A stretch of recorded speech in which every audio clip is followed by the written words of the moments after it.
plans, what it looks like, what our goals were, and what we're trying to do to make sure we welcome our kids back to school with a heightened sense of safety, and as well as some preventative measures. So I won't go through all what we already previously discussed, but there are some things. We had a meeting today with Dr. Patrick Shannon and Miss Amanda Augustine to go over a couple things as it relates to our plan, and they give us some feedback. And I want to bring it up to the committee's attention. Now, before I do that, sir, I want to be clear on our intentions here this evening. My intention tonight with regards to the district health and safety plan is to wait till July 13th to bring that motion forward for board approval. And the reason why is I'd like to meet with my administrators next week to review the updates. And I also have a meeting with Dr. Shannon on July 7th to go follow up on some of the feedback he gave me. So you won't be acting on this tonight, but eventually I will need your approval. I'm seeking that on July 13th. And also understand that PDE gave us guidance on January 24th at 5 p.m. on some additional guidance about considerations for reopening. So with that said, there's really three things I want to talk about with regards to today's call with Dr. Shannon. Number one was the idea of temperature checks. He asked, I asked him if we should be doing it. What's your thoughts? Where are you coming from? And he said, well, tell me what you're thinking. And again, let me reiterate what we're thinking. We were not going to do temperature checks because a couple of reasons. Number one, we were not going to pull kids off and exploit them, break down their privacy, or have people think there's something wrong with them. So what we did in our plan, sir, that you can read by clicking on the link, is we are encouraging parents to do self-assessments at home before they leave for school and then when they come home. Once they arrive at school, we will train our teachers through the good work of our school nurses, train our teachers how to look out for kids who may be symptomatic or may feel symptomatic. And then in that case, that will trigger a phone call to their nurse's office, and the nurses will go down, will get the child, take them down, and conduct their screenings in privacy. In our plan, you'll see a variety of protocols for isolation and quarantine if needed be, but we thought this was in the best interest of everyone. And there's a couple of reasons why. Number one, we spoke to the doctor, and he confirmed that parents could give their kid Tylenol, and it could mask, or Motrin, it could mask temperature. That's one. Two, you could have a temperature and not necessarily have COVID. And then three, you could be asymptomatic and not have a temperature at all, but still have COVID. So understand, again, I'll reiterate what I said several weeks ago. No matter what plan we run or what options we do here, they're all going to have holes, and there's going to be variables that we can't control for. In this case, though, we think we're doing the best we can. It makes sense. And I felt like Dr. Shannon was supportive of our efforts. Now, I would like to turn over to Beth Malk. I know she's online. She helped us with a lot of protocols, and I'm not sure if any other nurses are. And if they are, they could speak to as well. But Beth, is there anything that I screwed up, anything I misspoke about that you'd like to clarify about our rationale with regards to temperature checks? No, I would just add that it's also pretty unfeasible for one school nurse to take temperatures of 900 children coming into a building. And especially in the young pediatric population, like our pre-K through 3 and our 4-5 buildings, a lot of the time, in fact, a high percentage of the time, those students don't have temperatures with COVID. They don't have your typical COVID signs. They have more like a GI signs, like vomiting, diarrhea, such as that. Other than that, you covered it well. Thank you. Okay. So that's where we're at with regards to temperature checks. And one thing we are looking into, they're going to send some information on some machines that may be able to scan kids as they come in. We're going to look at that. We're not ready to bring forward a recommendation or request for it at this point, but we are going to get that information, and we're going to look at that time. So again, to reiterate, you're going to see some communication with home, between school and home, to help families do pre-screenings before they get on the bus, and then screenings when they get home, and using a form to document, just so they can help keep track of what's going on with their child. And then at school, we're going to react to any type of issue where teachers or nurses feel that the child may be symptomatic or look symptomatic or even say they're sick. And then we'll respond accordingly at that piece. So that's the first one. Second thing I want to address is the idea of mask. Mike, before you go on, if there's a question, let me know in the chat box, and I'll call on you at the appropriate time if we can do that. Yeah. Okay. Sure. Okay, let's try that. Okay, go ahead, Michael. Okay, so yeah, there's no questions I see at this time, but the next one I want to talk about is the idea of masks. And we had a conversation with Dr. Shannon about our mask, and we told him, look, at this point, our recommendation as a committee is to make masks optional. And here are a couple reasons why. Number one, first and foremost, the state is not requiring it.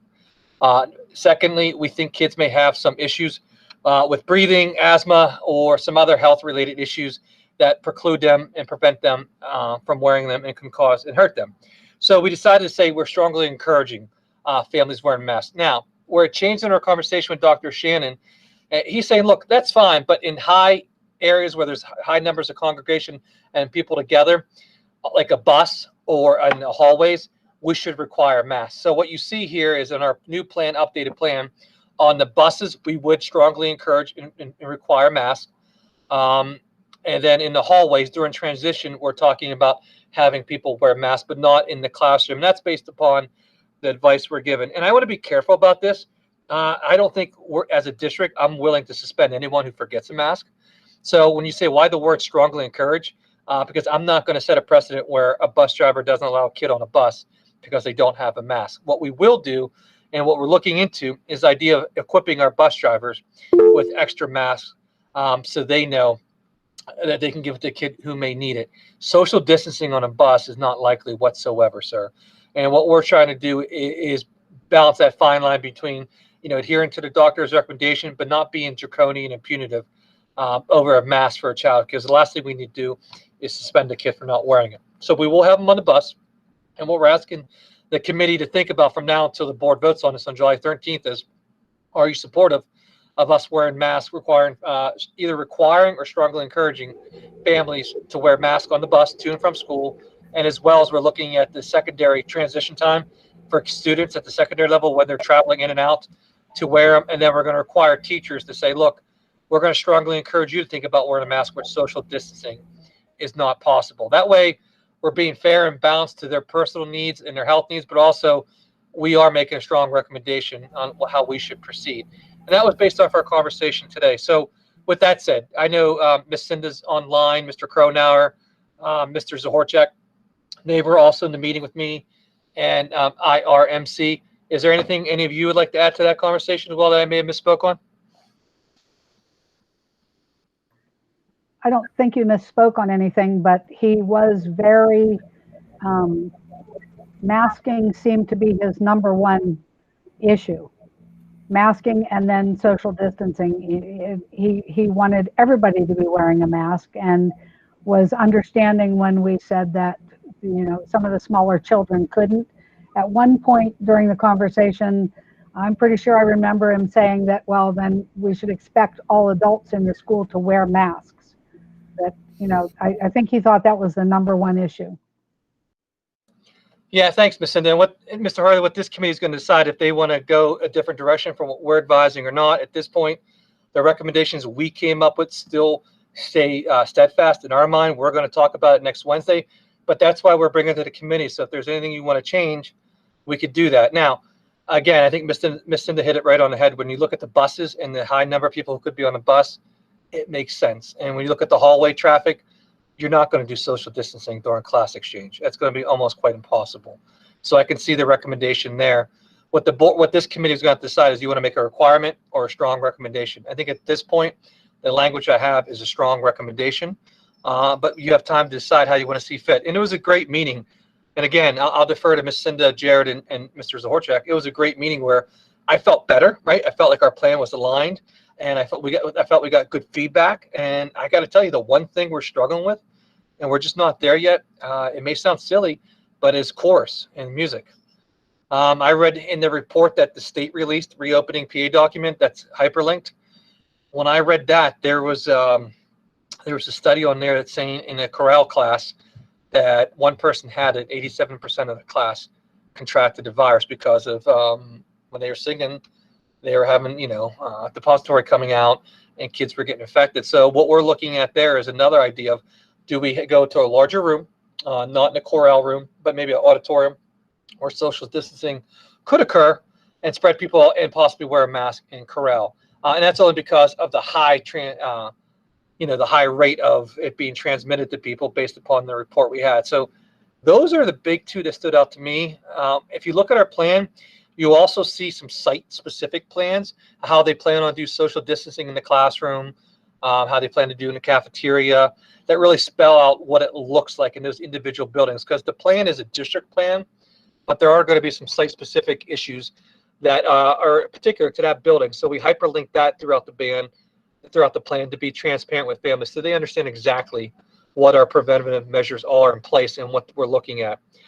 We're going to meet as an administrative team next Wednesday, and then on July 7th, I have another meeting set up with Dr. Shannon, and we're going to review our plan once again. So where we're at right now, he feels good with the work we've done. He feels comfortable. It feels it's aligned with best practices, but there is some questions.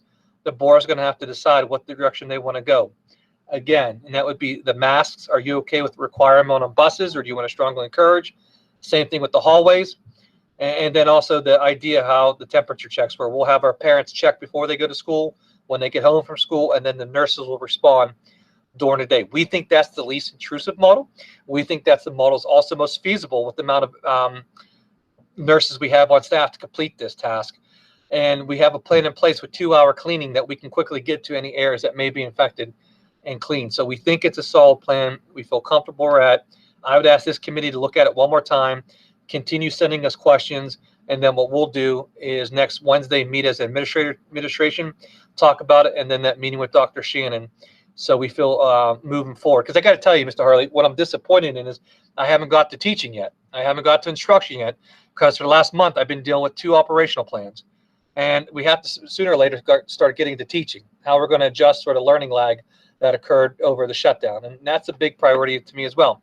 Not mitigating this one, but I'd like to bring this to a closure sooner or later, as long as the board feels comfortable. Now, with that said, this plan, as well as the athletic safety plan, in my opinion, Mr. Harley, they're living documents, meaning we can always reapprove them and adjust as we go. And I think they have to be a living document, because I can't tell you what 1 week from the next is going to look like. 2 weeks ago, Allegheny County was opened up. Fast forward to this week, now all the bars are shut down. I don't know what to tell you. So I think we have to be flexible and compassionate to where we're at, and these plans allow us to do it. And we can always update them, revise them as we see fit. And I think that's an important note for this committee and for this board to understand.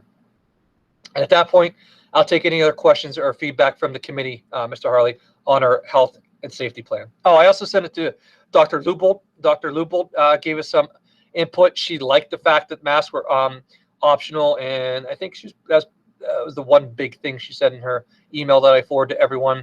And I also sent her updated version based on our call today with Dr. Shannon. So we also sent it to I believe Dr. Fox from the PA Department of Health. Kathy Munko helped us out to do that, and they're reviewing as well. And once we get through the next revision, we'll release it to families, let families give some input. Because as a dad, I want family input. I want them to know if they're comfortable. Now, Ms. Tammy asked a question.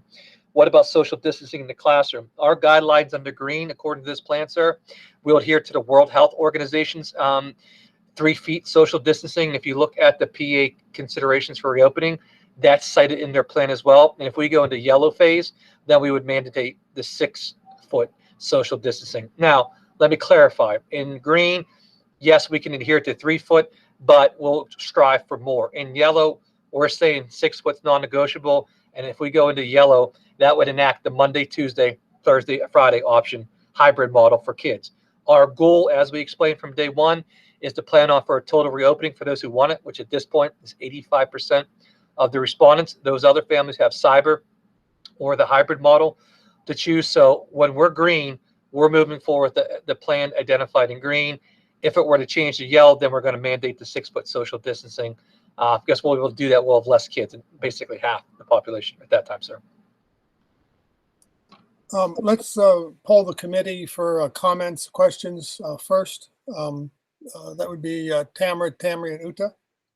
Do you 3 have anything to say to add to this? How about The hybrid Can the you hear hy- me? thank you. The hybrid model, no, that's only going to be if it goes to yellow, or is that anytime? No, that's a great question. Point of clarification. What we're doing is we're allowing families to come in. Right now, our ideal model can go 100% online, or kids can come in for certain classes. So we're expanding that down the whole way to our elementary grade levels. The hybrid I'm referring to, if we go in yellow, is the one where we go Monday, Tuesday, Thursday, Friday, Miss Blank, if that makes sense. It does. Thank you very much. Tamara, did you have anything? I do. Can you hear Yes. me? Yes, ma'am. Okay. I'm sorry. I'm having computer problems. I'm sorry. I was late. I'm on some. You're cutting out on us, Tamara. Try to move. I may have missed this, but I know that there was a discussion about children taking temperature checks at home. Is there going to be a mechanism to provide thermometers for those families who don't have them, or maybe make accommodations for those children to get tested or get their temperature checks done by the nurse? At this point, I know Beth Mock was working on, I don't want to say a grant, but working with a company that will provide thermometers for free to families in need. Beth, is that correct? I think that's what we discussed. You want to clarify anything to that, Beth? Yes, we are working with the company. It's called Kinsa, Kinsa, and they will indeed provide thermometers to families for free, but only elementary. I found that out since looking into it a little bit further. It would only be elementary students. But I thought even that's a huge savings if we could have maybe some of the grant money to provide to families who do not have thermometers would be great. But at this point, we're signed up to get them for our elementary students, families who do not have. And that would even benefit, like if an elementary student, if has a sibling in the junior or senior high, that would, be good for the whole family. But I thought maybe we could a little bit, regular thermometers really aren't that expensive. If we would have them and say, if you need one, please let us know. Absolutely. Thank you so much. Sure. And one thing, Mr. Harley, that I think it's worth mentioning, and Miss Cinda, Mr. Kronar, Mr. Zohorchek, help me out. My concern was in August, walking to school, someone can have a 100-degree temperature. Riding a bike to practice, someone can have a 100-degree temperature. And one thing he suggested, which is very logical, and I'm embarrassed I didn't think about it.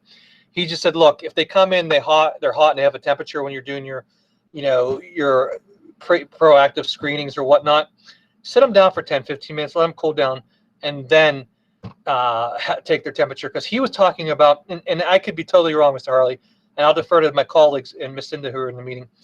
He was talking about, like, they tested numerous people at high temperatures, but none of them were positive.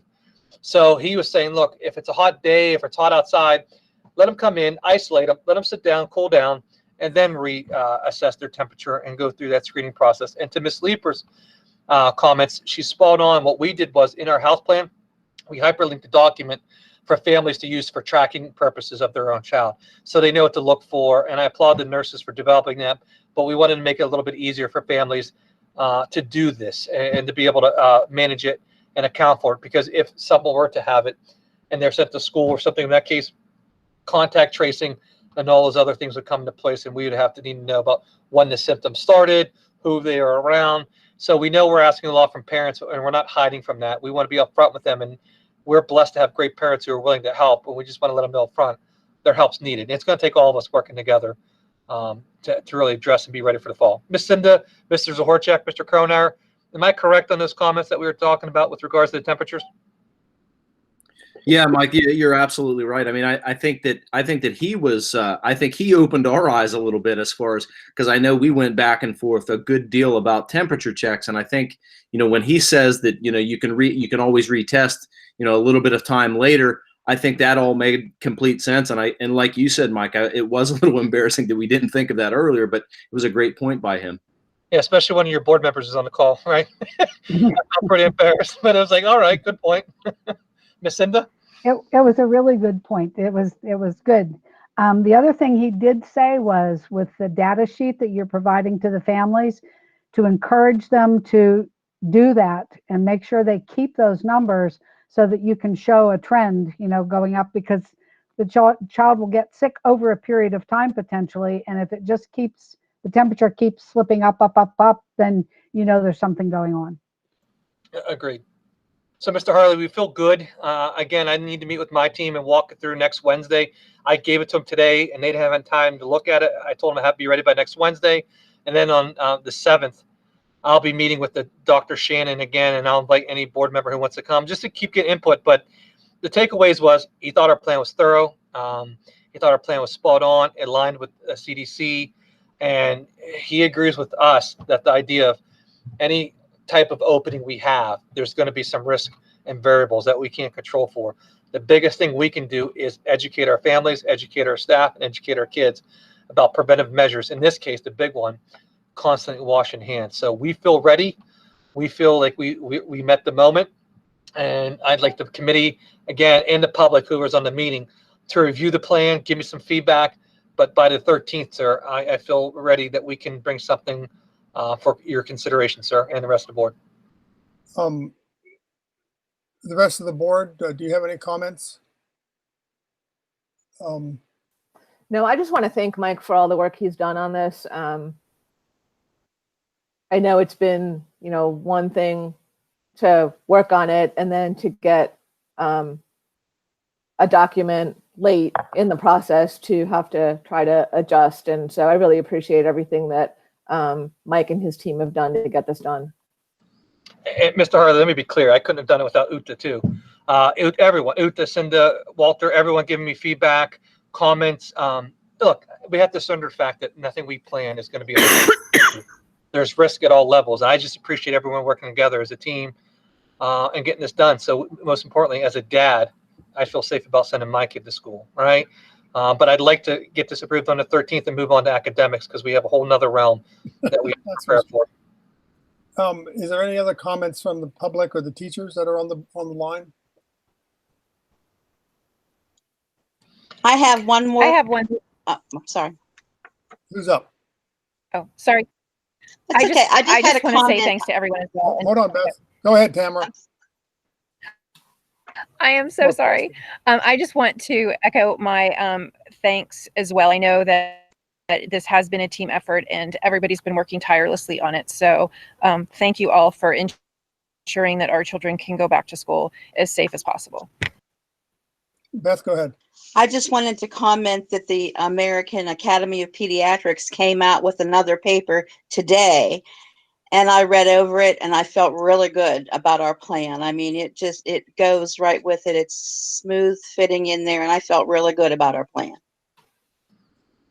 And the only thing, Mr. Harley, before I turn it back to you, I just want to reiterate, and I know I'm a broken record, this plan is subject to change. We don't know what's going to happen a day, a week, a month from now.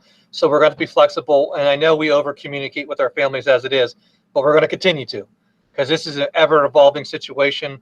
But I think I feel comfortable. I feel proud of the work we did. I think it's a nice, easy read format for families so they can make an informed choice, sir. I'd like to echo Uta and Tamara's congratulations.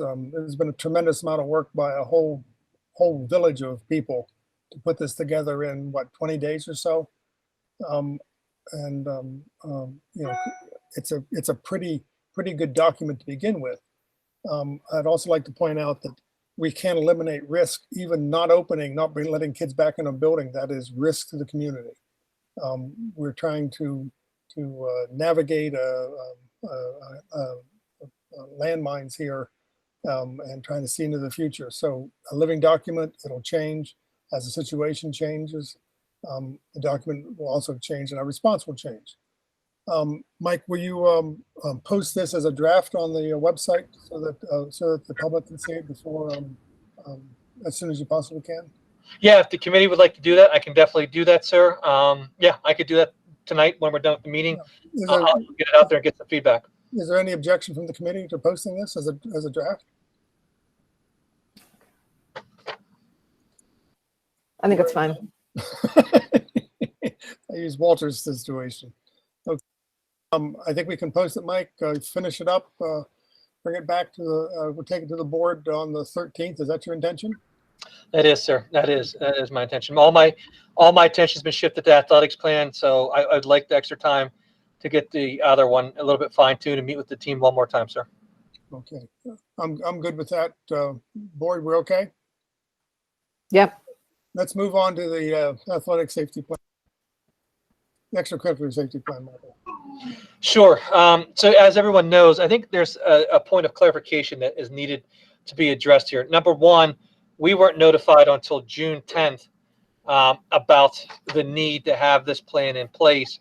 And I know other schools were quicker at getting theirs approved, but let's be clear on a couple things. Number one, we never said we were going to start before July 1st. In fact, if you look at the document, it very clearly says our intention would be to start July 1st. Now, you reserve that right to whether or not you want to do it. And I'm not saying, I'm not forcing you to. What I want to clarify, though, is someone sent me an email saying, look, there's no leadership. You didn't make any decisions. What are you doing? Let me be clear. The plan is thought out. It's thorough because I think our families deserve that. Number two, we never said we were starting before July 1. We always said July 1 would be the expected start date. And here's why. The governor shut the schools down until June 30th. Only after that did he open up athletics, and I wasn't ready just to rush to make an irrational decision and get something out that was not in the best interest of our kids. The way we're going to approach this, and we have approached it, I want my kid going through these condition drills, and I do, right? End of the day, my son's playing t-ball, and I'm glad they have protocols in place for that, and I think our plans has met that moment. With that said, sir, the athletic safety plan itself always can be reapproved. It is a living document, and I got to be clear with everyone on this call. We reserve the right to shut things down if and when things go bad. If we see things spiking, we're going to have to respond. But at this point, I think we put a plan in place that is in the best interest of kids. It is aligned to the research and best evidence out there with regards to the national, and I always screw up the acronyms, National Foundation for High School Athletics, as well as PWA and the guidance PDE gave us. So I feel comfortable with it. I'm proud of the work we did. And the only thing I'll throw out there, Mr. Harley, before I turn over to Mr. McElhaney and Mr. Lazanik to go into details of the plan, we would like to form a subcommittee concept where we have a board member and maybe the head of athletics, which is in this case Mr. McElhaney and Mr. Lazanik, meet on a weekly basis to look at numbers, look at data. We could definitely do this as well, because I want to reiterate, this is going to be a moving target. Things are going to change from week to week. What do we know at this point? We're in green, right? We know we can have 250 people in a condition as long as we have certain protocols in place, and I think we met that moment. But this can change really fluidly, and I want to remind everyone of that, because as much as we want to get sports and athletics going, it could change an abrupt curve based upon the data, based upon the trends, and we just all have to be flexible with that. And that's not being mean or nasty. You're looking behind me, you can see all the football jerseys I have in my basement, so everyone knows there's not probably a bigger sports fan than I am. But we want to be smart about this, and I think our plan is reflective of that. I think it's easy for families to read, understand, interpret, so they can make it an informed choice. Because remember, the athletics are voluntary. If they want to come, at least we put precautions in place that would make it safe for them. And before I turn over, the biggest thing I think we have to decide moving forward is not whether or not we want to approve the plan, because I stand by the plan. I think the plan is well done, it's thorough, and it meets the moment. The issue is going to be, can we execute the plan with fidelity? If not, there's no effort, no reason for me to write the plan. So it's going to be incumbent upon Mr. Lazanik and Mr. McElhaney to make sure this plan is reinforced and executed with fidelity, because there's a lot at stake here. It looks nice on paper, it's well written, it's easy to read, but we're going to have to make sure we're monitoring and evaluating the plan we have in place so our kids and coaches are safe. And that's not a slight on anyone. I don't think anyone's going to just say, hey, whatever, that's a plan, put it on a shelf. I don't think that's going to happen at all, but now more than ever, it's going to be incumbent upon us to inspect what we expect.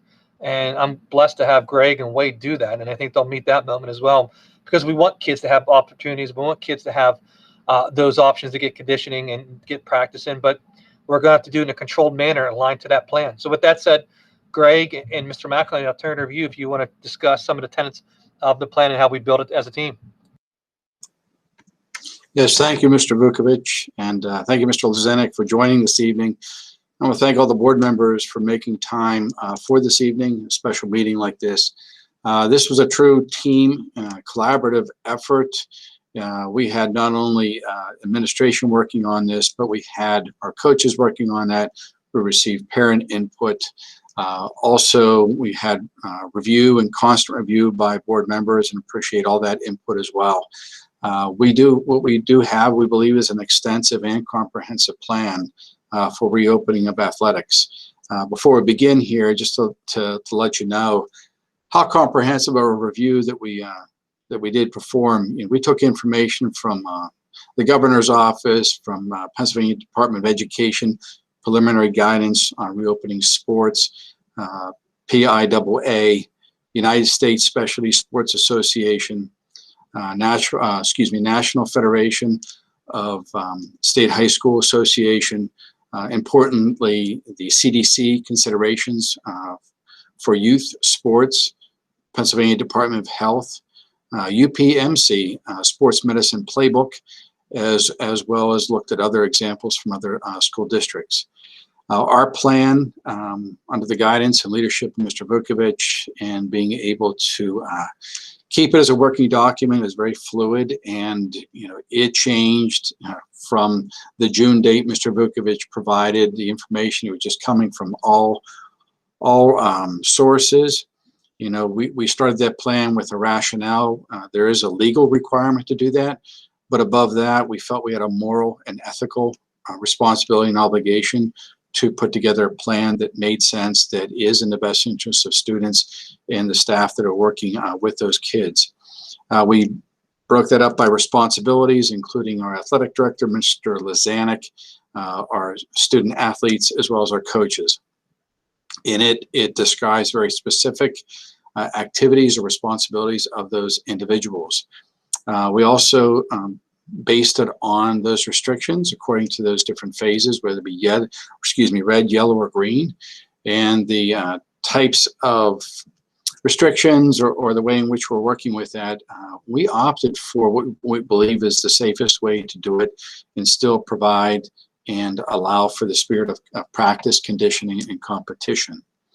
We broke those risk levels down into high, medium, and low because we wanted to inform not only our school community, but our community at large, including the parents and guardians, that, as Mr. Vukovich stated, there is an inherent level of risk involved with activities, especially those contact sports. But we believe we have mitigated them as best as we can.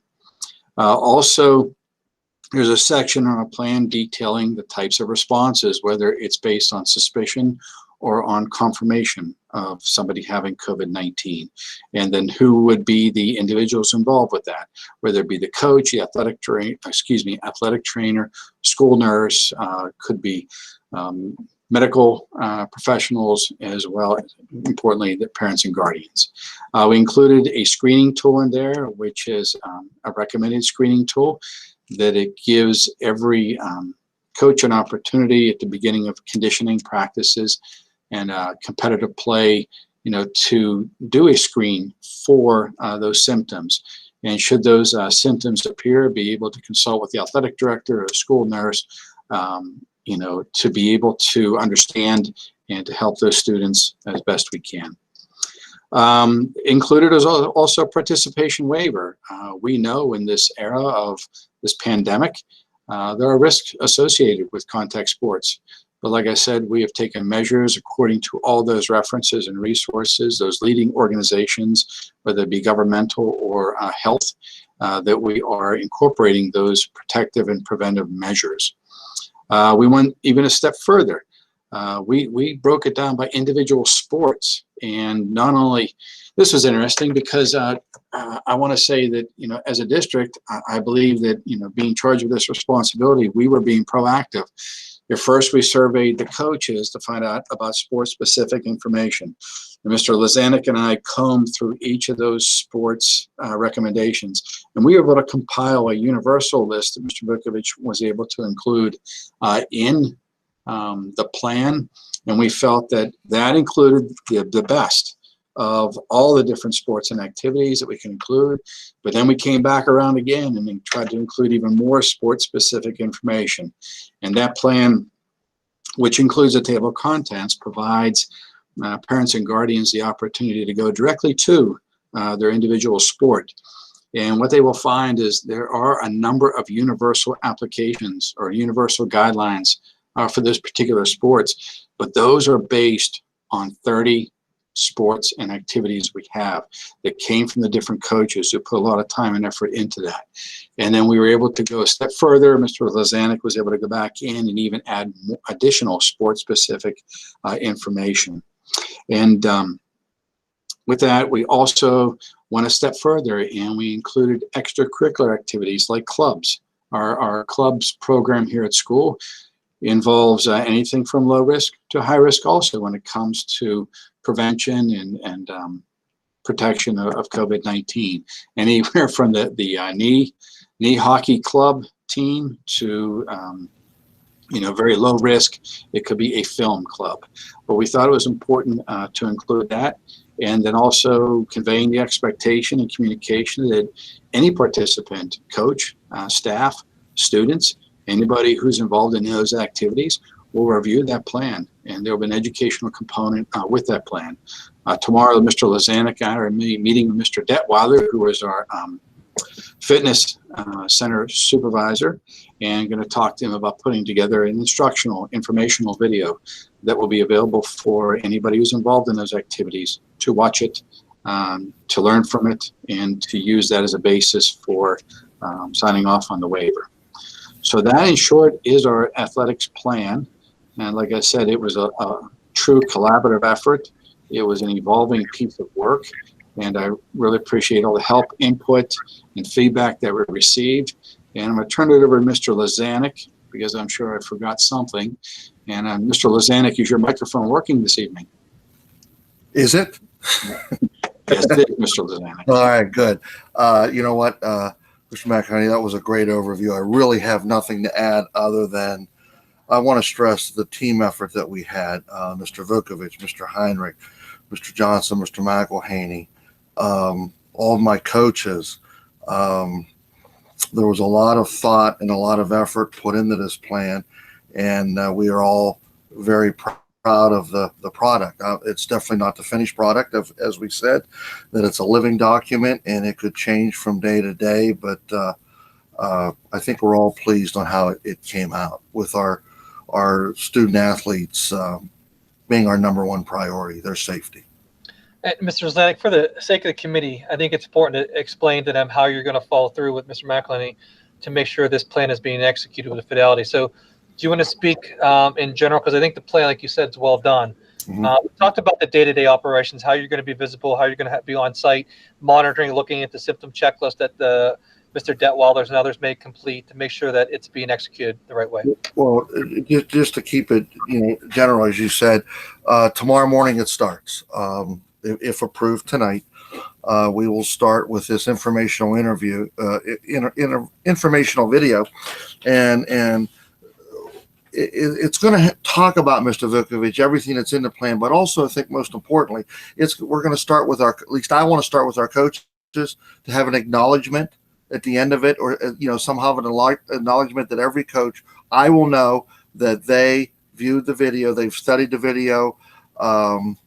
I plan on visiting, spot checking all of our sports, as they begin their off-season workouts. We will have a preseason coaches meeting before any athletics, actual practice dates start, and I will just keep going over and over and over this. The coaches will be keeping the logs, but I want to be able to check the logs, and I've always was taught that if it's, as an administrator or as a supervisor, if it's important to me, it'll be important to my coaches, and if it's important to my coaches, it'll be important to our parents and our student athletes. So that's the foundation of how we're going to get started here. And Mr. Harley, the one thing that I would ask the committee to be flexible on is I have to talk to the nurses, and they don't know this is coming, but I may want to talk to them about seeing if we can bring them in from time to time to educate our coaches, but also teach them how to look for symptoms and what that may look like as well, and do some other training here and have someone on staff. I know we'll have Mr. Detweiler available and our athletic trainer, but our nurses are quite exceptional.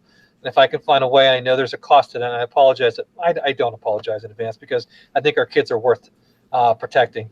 but we may need them to help part of this plan as well. And I don't know what that looks like yet, but I didn't want to hide that from the committee because we have to educate coaches too, right? We have to educate them what it looks like because you got a lot of things going on now in sports, heat acclimatization, any other types of drills. So we want to make sure our coaches are educated and the kids are safe, and their nurses may be a part of that.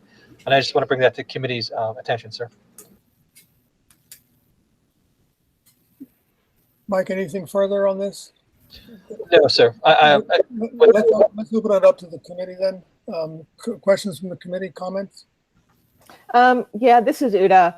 I think the plan is definitely better than the previous versions. I will say that I know that timing is, there's never enough time to get it all done. But I haven't had time to look at the entire document since it was finalized. So I'm really hesitant to say that I can fully support this right now. I'm still concerned about the language. It's very athletic focused. This applies to all of our students who are involved in any kind of extracurricular, school-sponsored, school-related types of activity. So I think we can tighten that up. I have a concern about some of the guidelines. Unless you're going to change gloves after every single water bottle you refill, gloves don't make a difference. You may as well just wash your hands or use hand sanitizer because you're just going to transfer the germs from bottle A to bottle B to the next bottle. But that's what's written. So I've got some concerns that this may not be as practical as we want, and it's definitely going to need some revisions. I also am concerned that the training, at least from what I can have had the opportunity to look at, doesn't seem to be as clearly outlined as I, as a parent, would be comfortable with. So, I want to make sure that not only do we have this plan on paper, but that we are comfortable and are able to implement it and are taking this seriously. And that the whole goal of this is to protect the health and safety of our school community and of our students. And so this by no means is me saying that I don't want us to provide opportunities for our students outside of the classroom, but I think we need to be serious in doing it safely. So I'm feeling a little rushed, and I'll just leave it at that.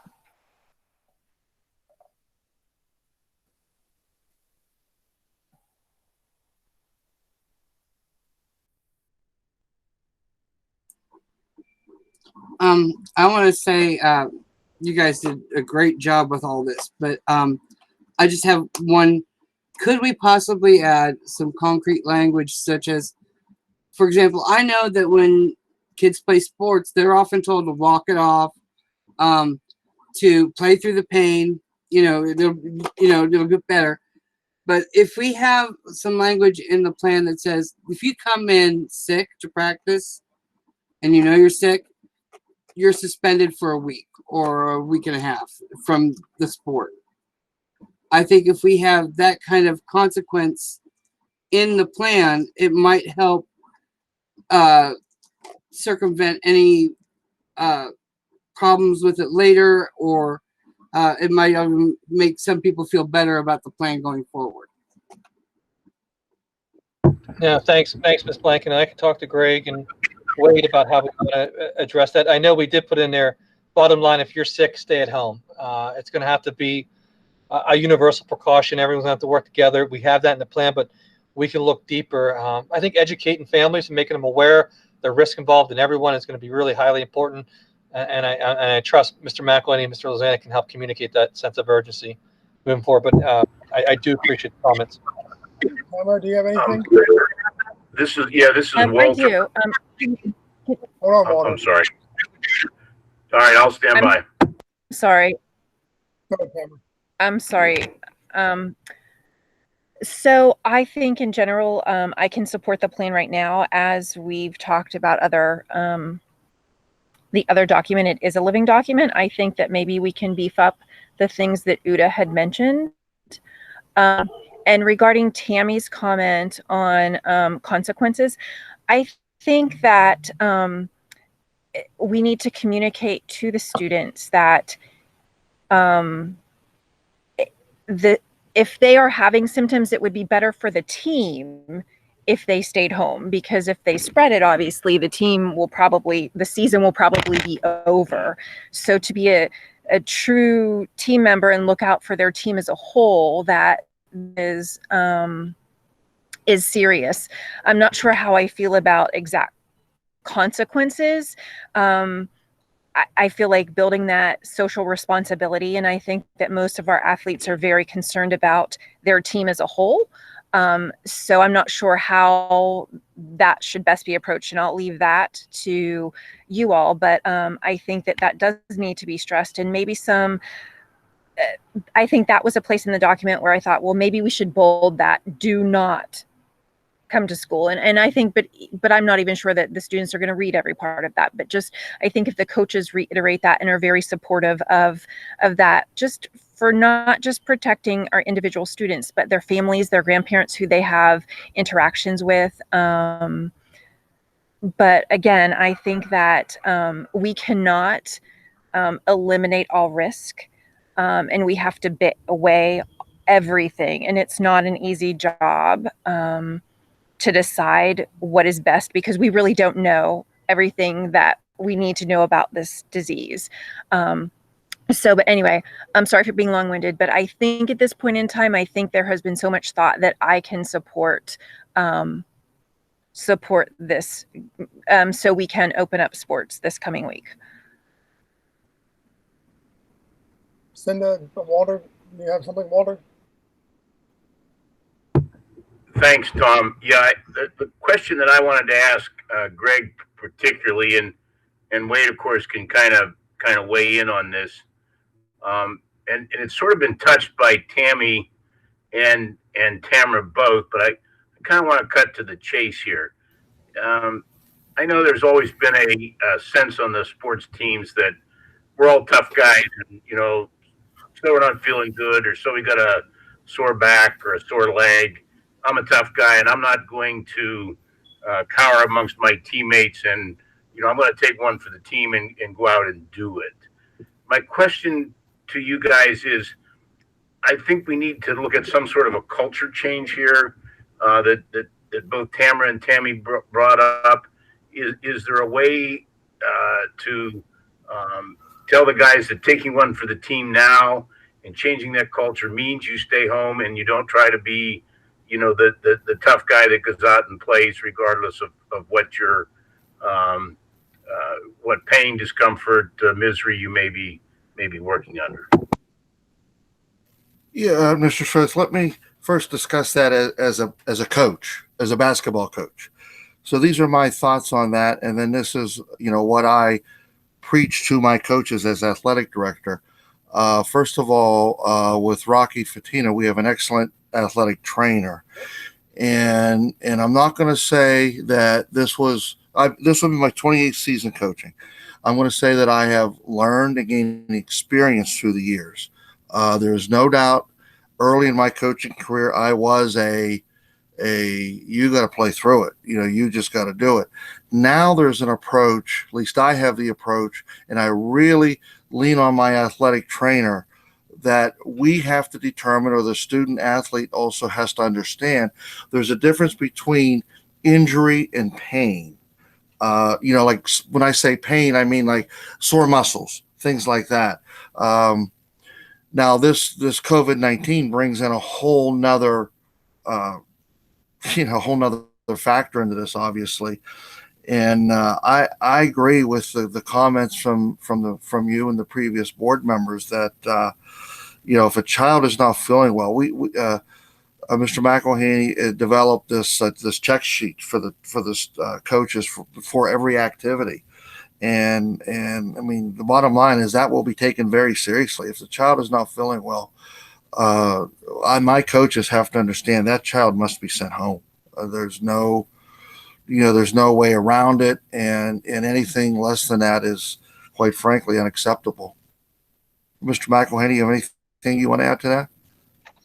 No, Mr. Lizanik, you said it very well. I would add that there's a very team-oriented and a very practical approach to this. And I think, Ms. Leeper, you had said it well, that there's a social responsibility and an obligation to the team. that I think that any one of those individuals, if they are informed properly, that there is a responsibility to your teammates, and that if you're going to put them in jeopardy, you could put the team in jeopardy in as much as the season might not play any further. So there has to be a greater understanding, a greater purpose for what those students are doing. And through the training and going over the module and going over the plan, that should be communicated not only by us to the coaches, but also by the coaches to the athletes. If I could add one thing to that, and like we said, that the kids need to be taught or informed, educated that that they're jeopardizing their season, not only their parents or grandparents, but their season. That the coaches have to understand that's the way we're going to go, and if things go south, not just in Indiana, but in Western Pennsylvania or Pennsylvania, the seasons are going to be pulled, and from an athletic point of view, of course, we're going to do the what's best for the kids, but that's the one thing that I think every one of our coaches agrees with, that hate to see the season pulled, and I think if there are no other motivating factors, that's going to be a huge one. In if a child is not feeling well, they just cannot be there for the sake of everybody. And they're going to hear that from day one from us, and they're going to understand that the privilege of athletics, because of this, because of COVID-19, could end athletics tomorrow. And that's just we're day to day, and that's how we have to look at it, and that's how we have to take care of our students and our athletic programs. Mr. Hurley, the one thing I'd like to point out that this feeling ill is also flu. It could be something we're used to dealing with. It's just that we have this underlying COVID disaster underneath of it all. So even a kid that has a flu or a cold shouldn't be in the athletic event, and the coaches are going to have to deal with that. Greg or Mike, can you answer Pat Doherty's question that he posted on the chat room? Can you see that? Can we read it to you? How do we define illness? Pat says, how do we define illness? I say we leave medical decisions to doctors, and if they are allowed to return, hard and fast rules on them work. How are you going to allow a student to return to play? Well, I think it's a couple things, Greg. I mean, you can always elaborate, but number one, that's why you have a screener sheet in place. Each coach will screen them. And that's why we're looking at Chris Detweiler being one of the leads, as well as the school nurses, so they can help make an informed decision about what to do to communicate with the family, so they know what to do. Because Pat's right, we're not doctors. What we are is looking for symptoms or signs, and then from there, we're going to make a recommendation for the families to go get checked, so that doctor does have that final say. But that goes back exactly why I think the nurses and Chris Detweiler need to be involved in the screening processes. Because as a coach, or as in this case, a dad and superintendent, I couldn't know, but we're going to err on the side of caution. That's why I have the symptom sheet, and that's why we would refer to the nurses to make a recommendation, and then the families can follow up accordingly. Greg, would you agree with that, Beth and Wade? Yes. Now, Greg, one thing I would like to happen, you and Wade, if that's okay, I'd like you. Part of the things we did, Mr. Harley, is I asked Wade and Greg to get input from families. Do you feel comfortable with this? What's your thoughts on the plan? Is there anything we're missing from a family perspective? And I also contacted the athletic director at IUP. Him and I had a conversation today. He was pleased with their plan. He thought it was a step in the right direction. And I also talked to Eric Neal, and Eric Neal supports the plan. He thought it was robust. The one thing that Mr. Garzarelli from IUP, the athletic director, said that I thought was pretty profound was something, and Greg's going to talk to him, but working in pods. So say you have a football team all together, instead of putting everyone together, you're working in pods and groups. So if someone's infected, it only hits that group, and you're able to mitigate the rest of the exposure to the rest of the team. But Greg, Wade, I think it's important for you to explain to the committee what type of input and feedback you got from families and what their thoughts were, because we need to make sure they're comfortable with it as well. I was able to contact 5 families from 5 different sports. Asked one of the parents to read our plan and to provide input. Number one, provide input. And two, would you feel comfortable with your son or daughter participating in athletics in Indiana under this plan? All five were comfortable with their son and daughter participating under this plan. We did have a couple questions, which Mr. McElhaney and I discussed, a couple, not so much concerns, but clarifying questions. One was just right along the lines of what Mr. Doherty asked about, defining when a student gets, once we send that student home from practice, when should that student be allowed to come back to practice? And well, now that I think about it, both of them were really along those lines. And Mr. McElhaney and I talked about it. The other one was about the temperature of 100.4. That's what it was. That benchmark, that seems to be the benchmark. 100.4 and above, you should not be participating in anything, not just athletics. So we added the 100.4 temperature into the plan. And Mr. McElhaney also and I discussed on, what happens when we do send that child, when we do that pre-screening, that daily pre-screening, we send that child home. I mean, and like Mr. Harley said, it could also be the flu. That if that child comes back, we are going to do the same pre-screening. If they show more symptoms, then hopefully the parent, the family will get their child treated by a physician who will make the call, testing, no testing, whatever. But we look at it as that once we've identified, a repeat in a student athlete. And it'll be like just about anything else where that student athlete will have to get a doctor's release to come back to participate in athletics.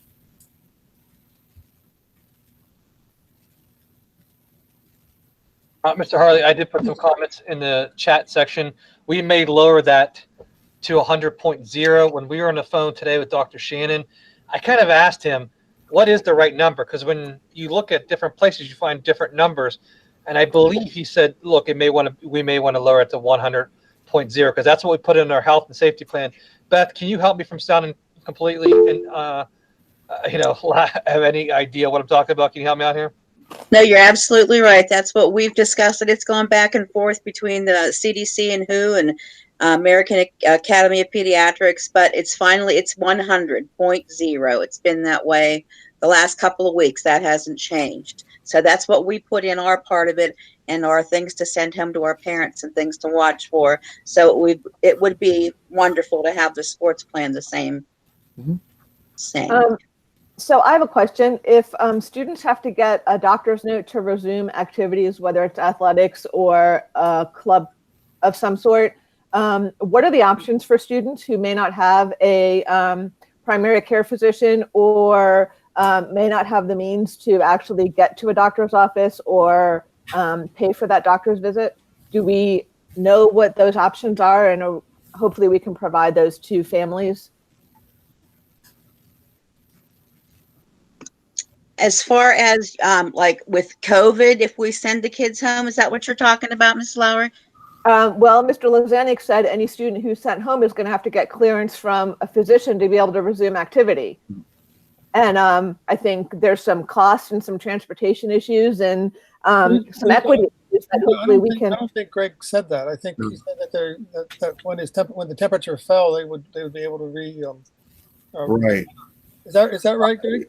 Mr. McElhaney, if you want to add, from what we discussed, but it was if a child keeps coming back showing the same symptoms, we were going to keep sending them home. The release from a doctor, like for example, let's take a sprained ankle, or even better, not better, a better injury, but a better example would be a concussion. Until that athlete goes through the protocol, which we run through our athletic trainer, till I am told as a coach that person is cleared, and that almost 99% comes through the school nurse or the athletic trainer. They do not participate. Mr. McElhaney? Yes, Mr. Lozanik. There were there were two things we considered. One was suspicion and one was confirmation. Great. If there was suspicion, a child was sent home and they had to have 3 days without fever to participate. And then if there was confirmation, then the guidelines that we had put in there, that was 10 days of quarantine, the last 3 days of which had to be fever-free to resume activities. So are we? Confirmation, you mean confirmation of COVID itself? Yes. Okay, and then there's a whole bunch of side events that happen with kids that have been exposed to that student? Yeah, that would involve contact tracing and following those recommendations as health professionals. So I have a question, and I think this is going to be confusing for families.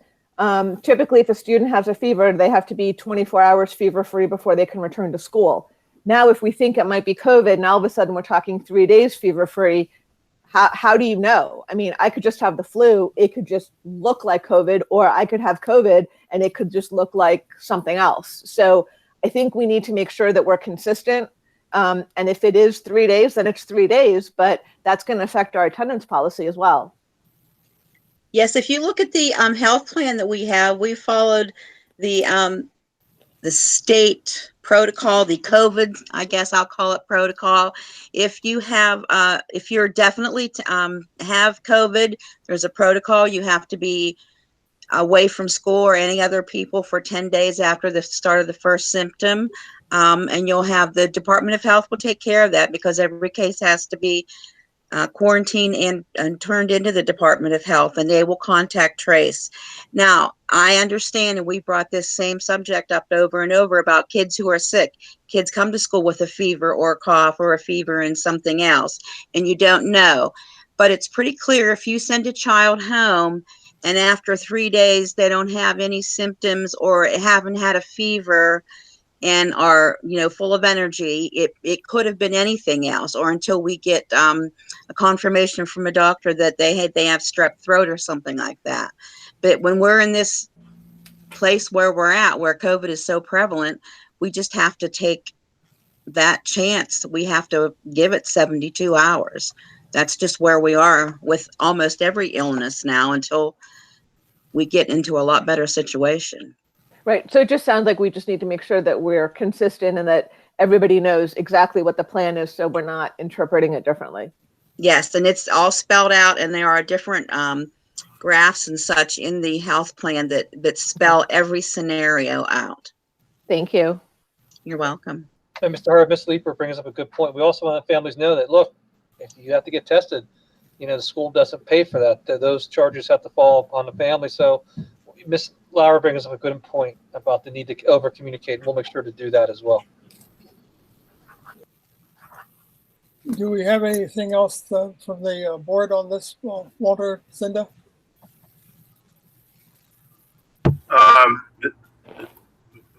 No, Tom, this is Walter. The one question that I kind of wanted to ask, and again, I think this goes to Greg and to Wade. When I looked at it, there seemed to be some different approaches that the coaches took to their programs. Some of them were fairly detailed. Others, you know, spoke more in generalizations. And I'm wondering if maybe we shouldn't be seeking some, you know, more of a standardized approach to the level of detail, not necessarily the activities or the actual processes, but the same level of detail in putting the individual sports plans together. And Cinda may want to weigh in on that one as well. Mr. Schroth, I had stated earlier that when we received all the plans, we combed through those and we identified the things that we thought should be universal to all the sports and activities. And we have, you know, everything from screening and monitoring, suspicion, positive, return to participation, personal hygiene and safety, hydration and food, on and on as far as practice, competition, spectators, and visitors go. We included as much of that we saw across the board. So when Mr. Lazanik and I did another review of those specific activities. I don't want to say we were hard pressed to find items, but what we found was those things that we had taken out of each of those sports and activities were the things that we wanted to be in each and every sport. So it helped out as far as that goes. As far as sports specific, we did include activity specific instructions in there. If it needs to go a step further, we can take a look at doing that. We were just have to define what are the criteria, again, for the specificity of each of those activities that we did not make available in the universal guidelines. Cindy? Okay. So yes, Wade, yes, you did a good job in coming up with the things that pertain to all sports, all across the board. Although there are some inconsistencies in there that I would like to see changed and addressed, and we can talk about those later. The coaches absolutely in this situation, this pandemic, have to be role models, and the AD. Everybody has to be a role model, the teachers, everybody, and we need to, in spite of any personal political feelings, we've got to err on the side of caution and science and safety for these kids.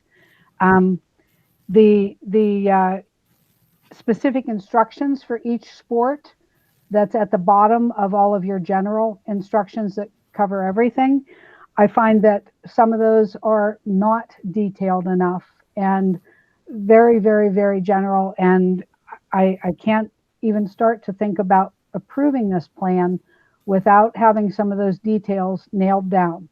And yes, it's a fluid plan, but if we approve this and we go with the plan the way it is, and then suddenly next week we add some more specifics to a particular sport, I can see that there's going to be kickback and it's just going to be more difficult. So I think we should get everything as organized and complete as we can and then present it.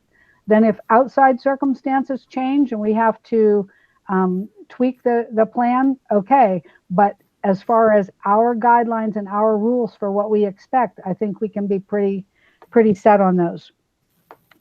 Somebody talked about consequences for athletes, coaches, and teams.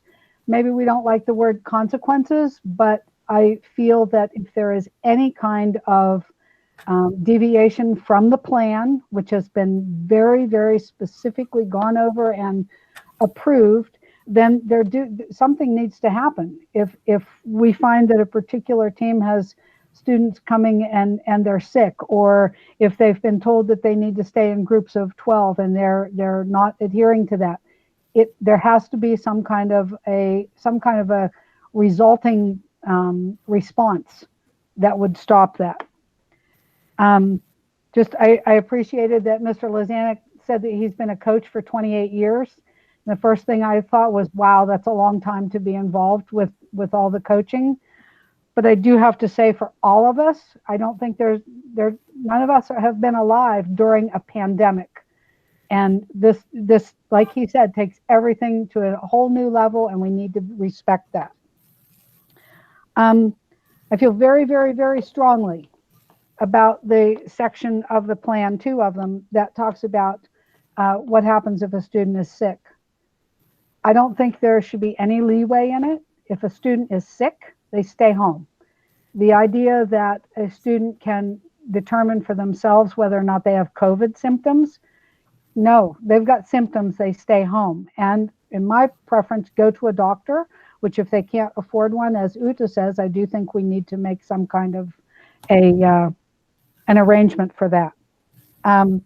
The data sheet that the coaches are keeping has to be taken very, very seriously.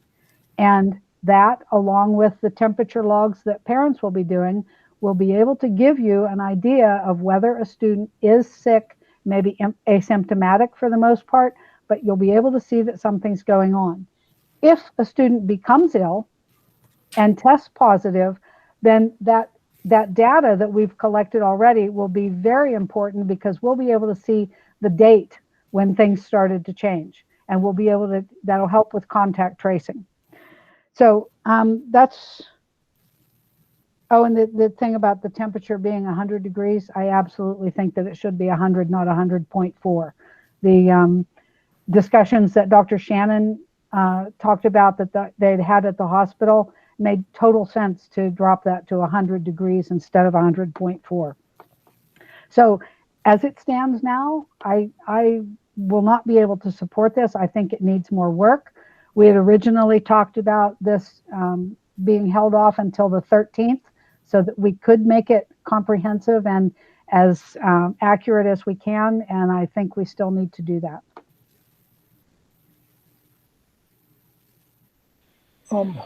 We have a couple other things to go over on the agenda. I'd like to take a poll on the committee whether we should move the athletic plan forward in modified form or in the form it currently is. Tamara? And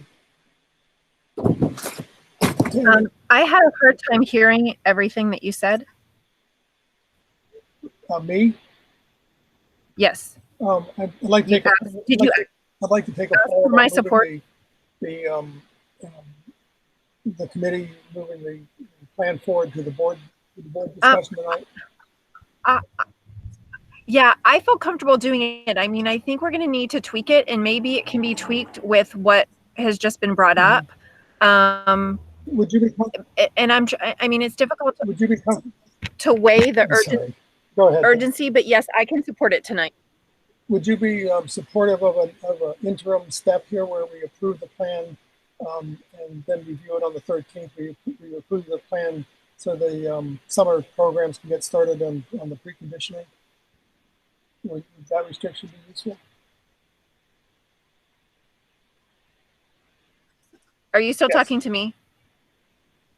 Yes, that's okay. fine.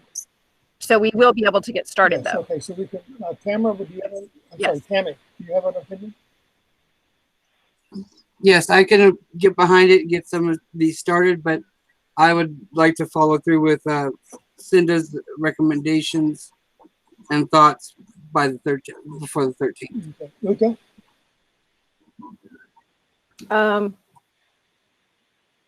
It makes me really uncomfortable that this is not a final document.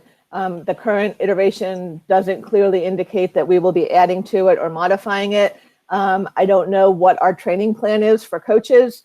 And obviously there would need to be some training that happens before any coach pulls any group of students together for whatever. And so I'm uncomfortable because I feel like there's still pieces missing in this plan. It has come a really long way from the previous versions that I saw. But I think I would be more comfortable if we can have it even more finalized before we bring it up. Let's move on to item number 3 on the agenda. That would be the hiring the summer and fall coaches and directors. Is there any discussion on that? Yes, sir. What we did there was we have the names ready to go. We went through Wade and his team went through the process, and what they were asking is for clarity about what do you want to do in regards to hiring. They went through and completed all the interviews and have that ready to go, as well as, under non-agenda items, there was some clarity that we provided for our reopening about payment of coaches. So I think we just wanted some clarity about what do you want to do. Yeah, it doesn't make sense that we allow people to have practices, but we don't have coaches. So I would like to move that forward for discussion also. Tamara, do you have any comments? I think that makes sense. So I support that. Okay. I'm also trying to get done before the board meeting starts at 7 o'clock here. Okay. Let's drop back then to the foreign exchange program. Mike? I think what we could do is hold on that. We don't need to have that discussion tonight. We can wait on that. I just need clarity as far as, do I need to have addendums ready tonight, or are we just moving forward with nothing tonight? I just need the clarity on what I'm supposed to be doing, sir. I'd like to have the addendums on the board. Mike, we'll modify those when we make the motions. Okay, I think Jared has some amendments ready to go. Which, okay, but okay. Mike, on the foreign exchange program, I think we need to look at, are we even allowing, is there even travel permitted? What I don't want to have happen is us have a student here from Spain and then have them not be able to return home because they've been here. Because currently, if you're from the US, you're not allowed to travel to Europe. And if the student gets sick or has a family emergency, if they can't go home, then I'm going to say we shouldn't do the program. I agree. We need to look into this. You know, when we originally approved this young lady, it was in January. So I know Wade's reached out to the coordinator asking what sort of special provisions or plans they have in place. And I know Wade sent me an email. We just haven't got to it yet. But we need to get some clarity on this one because it's a big concern to us. And I think you're spot on, Ms. Lowry, with your comments. Wade, anything you want to add to that real quick? Because I know you were working on that and we're trying to get clarity. Yes, Mike. Spoke with Ms. Coaches. She's the coordinator or the host for that. She said that about the assurance of having the student when arrives here taken to a doctor to make sure that the student is symptom free. But the point that Ms. Lowry brings up is a very valid one, that if a student does come here and they can't get back home, that's a very important consideration. So that's the reason we want to hold it, Mr. Harley, and make no decision tonight. We have some more work to do, but we at least want to get on everyone's radar, sir. That question, this discussion has to occur sooner rather than later. And we got some work to do on that one, but we'll get it done. Okay, that makes sense. We also might get approved some travel for our students, and we probably need to revisit those permissions too in the future. Yes, sir. So, Mr. Harley, can you just, I know you told me, but what addendums do you want ready for the regular meeting, sir? The coach, he's muted. I think he's muted. Yeah, I got to click back on. Jared sent a addendum that has motions on it. We could use that as our base. I'll skip 5.4. That's for the health and safety plan for the district. We can defer that to the 13th, and then I'm going to modify the motion on 5.5. And then the 6.3 is the extra duty, extra pay for the fall coaches and directing the band. I don't see anything on that would. Yeah, and that also is the is also for the hiring the activities for the year. I think we need to move all that forward if we're going to have school in the fall. This needs to be done. So I'd like to present this to the board for their comments and approval. Okay. Tom. Yes, sir. During your polling of the various members, there was a comment, and I'm not sure who. It just kind of went so quickly. I kind of missed, but the effect of it was that there was nothing in the plan concerning that there are further changes or whatever.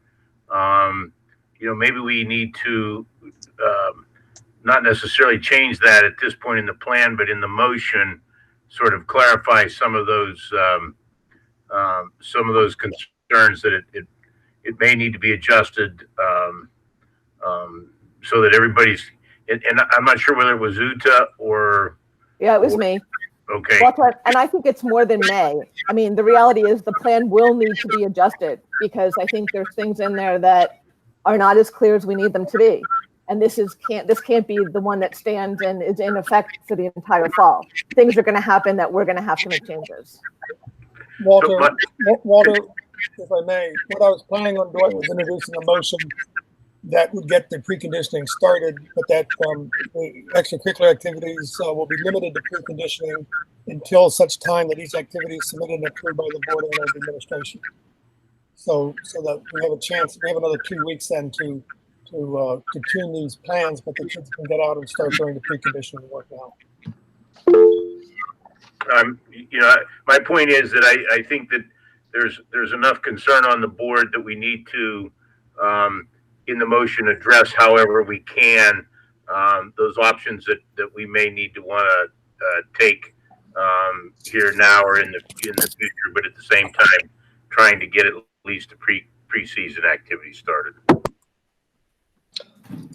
Mr. Harley, the only thing I'll re-echo is if you want a subcommittee approved, we have quite educated board members on this topic. For example, Ms. Barker was sending me a ton of information and questions and comments, and I didn't realize her degrees in biology from University of Pittsburgh. My point is, if you want to have a subcommittee with a board member on it to help advise us in that area of expertise, I think that would be more the better. That way everyone's on the same page. I didn't realize the expertise she comes with. And I'm not saying it has to be her. I'm just throwing something out there. If you want some oversight planning, that can occur. Mike, this is Walter. I actually think that a sort of formal review process by a very specific group, whether it's this committee or whatever, I think has a lot of advantages, because then you've got some people that are dedicated to trying to stay on top of this. As Uta said, it's going to be moving on a constant basis here. I would also recommend that perhaps we seek, somebody from the general public outside the athletic program that might become part and parcel to this, as well as the medical expertise, whether it's in-house or somebody outside the district that you're comfortable with working on. Okay, Walter, do you want to make that as a form of a motion? I think we probably should do that as a separate motion to form a monitoring committee. Mike, if you could craft that motion for us, that might, and we could even set it up so that we start the establishment of the committee now, and so that you could get that ball rolling, and then approve the membership for the final draft of what that committee would look like at the meeting on the 13th. Walter, I'm going to interject something here. One of your prerogatives as president is appointing the committees. I think we could rely on you and Mike to appoint an appropriate committee. I'm in favor of having this committee because of the flexibility and the way it can react to these things as they occur. The board only meets twice a month. The committees only meet once a month. This committee could meet as required. So I'm comfortable with doing that. I'm also comfortable with you using your presidential prerogative of appointing the committee and making it small enough to be effective and large enough to be inclusive.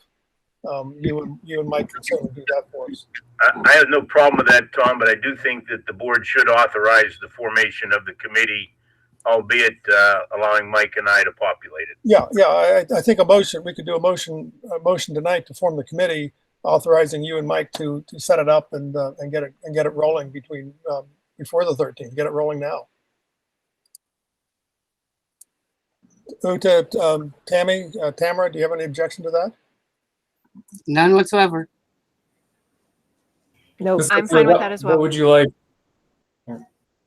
or Mr. Stroth, what would you like that committee to be called? I can change the addendum right now to put a motion on there for it.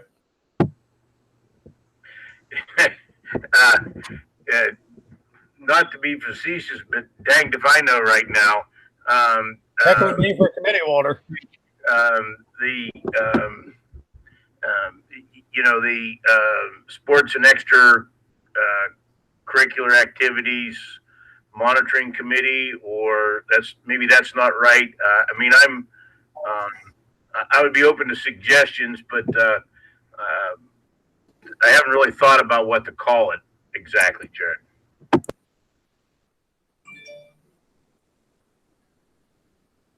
Mike had a chat room. How about Walter?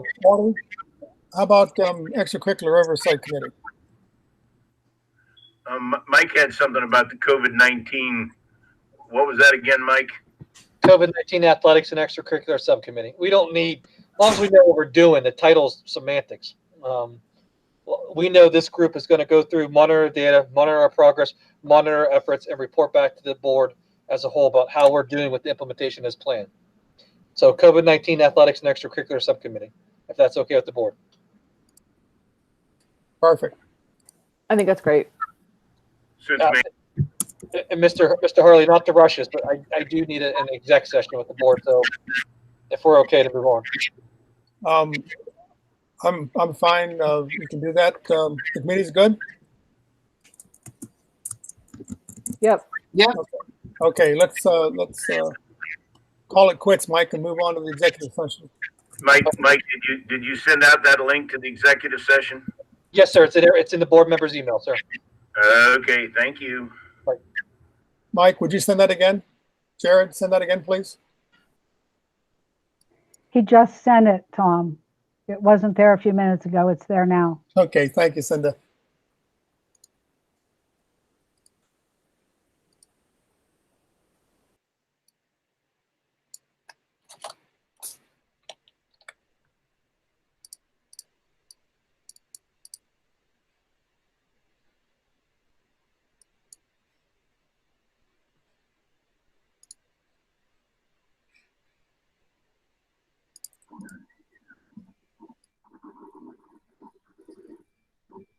I think everybody is leaving the building.